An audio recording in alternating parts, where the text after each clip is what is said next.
Teka-teki siapa sosok wanita korban mutilasi di Bekasi, Jawa Barat akhirnya terungkap. Polda Metro Jaya memastikan korban mutilasi yang ditemukan di sebuah rumah kontrakan di Tambun Selatan, Bekasi, Jawa Barat adalah Angela Hindriati Wahyuningsi.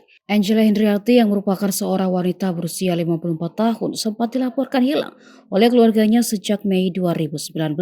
Kematian Angela Hindriati di tangan kekasihnya sendiri, Eki Listianto, ternyata menyisakan satu kisah tragis lainnya. Jauh sebelum tewas di tangan kekasih, Angela sudah kehilangan anak satu-satunya pada 2018 lalu. Anaknya itu mengakhiri hidup dengan cara yang tragis. Bahkan kematiannya sempat menjadi pemberitaan sejumlah media.